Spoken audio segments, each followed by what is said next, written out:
De quoi allons-nous parler dans cette vidéo-ci? De chirurgie. C'est une vidéo un peu étrange. Je ne suis pas sûr à qui ça s'adresse. Je crois que ça s'adresse vraiment à un auditoire très particulier, très étroit, ou si vous connaissez quelqu'un dans cette situation-là. À qui s'adresse la vidéo?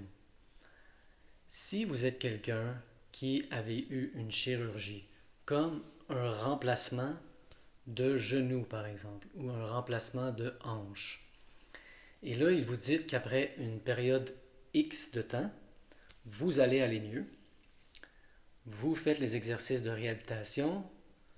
La période de temps est écoulée. Il y a encore des douleurs. Et là, ça se peut qu'il y ait une anomalie. Ils disent, oh non, il y a quelque chose qui a débarqué. C'est possible. Mais souvent, et j'ai entendu cette histoire-là fréquemment, les docteurs disent, tout va bien. L'opération est bien allée. Tout est normal.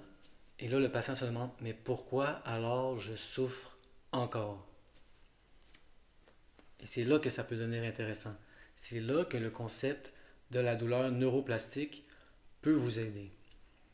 Si vous avez été en douleur longtemps, le cerveau a appris, ou le cerveau peut apprendre, à être en douleur, surtout à un endroit particulier où il a eu mal longtemps. Et donc, même si le problème original structurel est résolu, il se peut que le cerveau, lui, reste coincé en mode douleur. C'est très possible. Nous sommes au courant de ça maintenant.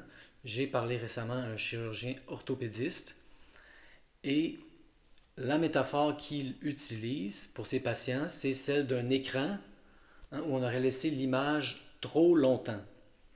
C'est pour ça qu'on a des screensavers. Si on laisse une image trop longtemps sur un écran, elle devient imprimée comme ça dans l'écran. Et là, on a beau changer de poste, essayer d'ouvrir une autre page, il y a un fantôme de la vieille image qui reste dans l'écran. C'était donc ça sa métaphore, d'une espèce de douleur fantôme. Malheureusement, les chirurgiens orthopédistes ne savent pas comment faire le reconditionnement de la douleur. Peut-être qu'il y en a qui connaissent ça, mais c'est pas encore très répandu dans ce monde-là.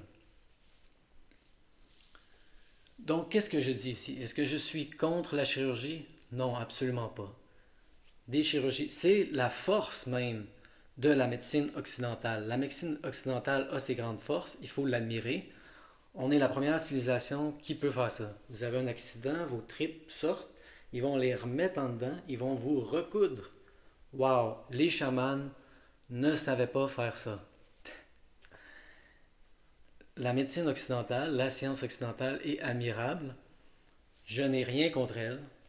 Moi, je ne suis pas un de ceux qui a quelque chose, une dent contre le système médical industriel. Il fait de son mieux avec une population de 8 milliards, on est rendu. C'est difficile. Et je crois que le concept de la douleur neuroplastique se répand de plus en plus. Et je crois que le reconditionnement de la douleur va se répandre de plus en plus. C'est peut-être pour ça aussi que j'ai une petite dent contre John E. Sarno, le docteur Sarno. Si vous écoutez mes vidéos, j'espère que vous connaissez ce nom.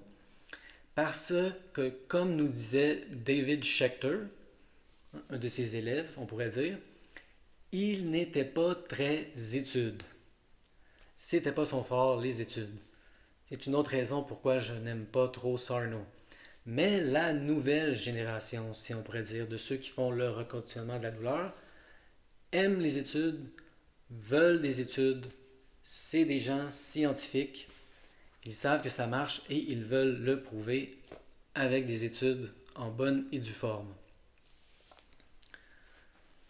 Donc, est-ce que je suis en train de dire de ne pas avoir de chirurgie? Non. Est-ce que je suis en train de dire que dès que vous avez une chirurgie, que vous avez mal après, c'est neuroplastique? Non. Mais surtout, si vous avez eu une chirurgie et le docteur vous dit tout s'est bien passé, que vous avez encore mal, c'est vraiment une bonne piste à explorer. Pourquoi? Parce que c'est je ne voudrais pas dire pas cher ou gratuit, c'est très peu cher faire le reconditionnement à la douleur. Hein, commencez à explorer ça. Si vous avez une bonne bibliothèque dans votre ville, il se peut, c'est très possible que ça soit même gratuit. Commencez à explorer ça. Peut-être lire un livre du docteur Sarno. Certainement lire le livre de Alan Gordon, Déjouer la douleur chronique. Le message du vidéo n'est pas anti-chirurgie. J'adore la médecine occidentale. J'adore la science. Malgré le fait que oui, la médecine médicale industrielle a des gros angles morts. Comme toutes les civilisations d'ailleurs, comme toutes les techniques. Toutes techniques ont leurs forces, toutes techniques ont leurs faiblesses. Et malheureusement, en ce moment, une des grosses zones d'angle mort de la médecine occidentale, c'est la douleur neuroplastique, c'est le reconditionnement de la douleur, c'est comment traiter la douleur chronique. C'est pour ça qu'il y a une crise des opiacés aux États-Unis. Et c'est pour ça qu'ils sont si intéressés de trouver des alternatives.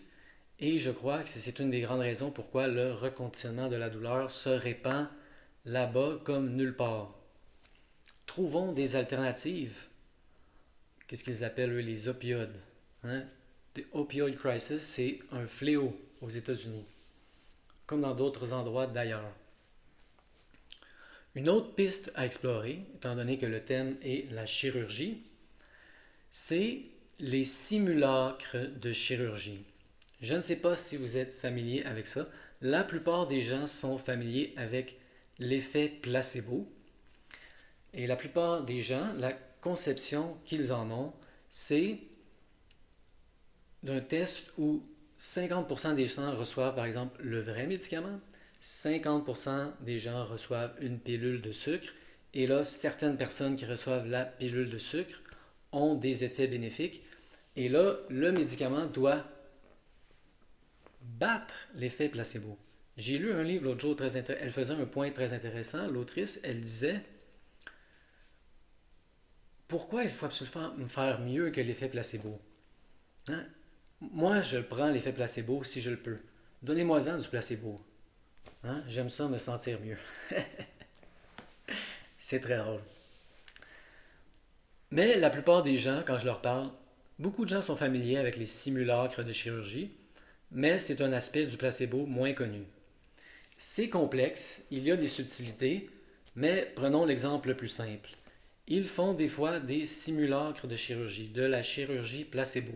On met le patient sous anesthésie, on fait une coupure, une vraie coupure, une vraie coupure. Mais on ne passe pas à l'étape chirurgicale, on ne fait pas la procédure. On referme tout ça, le patient se réveille et on leur fait passer par le même processus que n'importe qui d'autre. Repos, réhabilitation, et là, on compare. Et moi, je ne veux pas trancher ici, c'est une piste à explorer pour vous. Si vous ne connaissiez pas cet aspect-là, le simulacre de chirurgie, allez vérifier vous-même, allez faire vos propres recherches. C'est très intéressant, c'est une piste intéressante à explorer. C'était mon vidéo sur les chirurgies. Donc si ça vous concerne, ou si vous connaissez quelqu'un, moi j'ai beaucoup d'exemples en tête. J'habite ici dans un condo et je parle de ça, j'ai plein de visages qui défilent devant moi. De gens où ça leur réussit, hein, des gens qui disent j'avais mal aux genoux, j'avais mal aux hanches, je suis allé me faire un remplacement, j'ai une nouvelle vie, je revis, je fais du vélo, je fais de la danse. Hein, j'en vois là des gens. Wow, bravo. Yé pour la science moderne. Mais de l'autre côté, j'ai des visages qui défilent aussi. Je vois des visages en ce moment. De gens où il y a quelque chose qui est mal allé, structurel, une anomalie, il y a quelque chose qui s'est mal passé. Je vois des visages, c'est malheureux. Je vois d'autres visages aussi. Je vois des gens où tout s'est bien passé, mais la douleur persiste. Pourquoi? C'est simplement une question. Pourquoi la douleur persiste? Il suffit au début d'une question pour commencer un processus d'exploration. Et comme je l'ai dit, qu'est-ce que vous avez à perdre? Pas grand-chose. Hein? Un petit voyage à la bibliothèque, c'est pas un grand investissement. Donc, c'est une piste pour vous. La douleur neuroplastique, le reconditionnement de la douleur.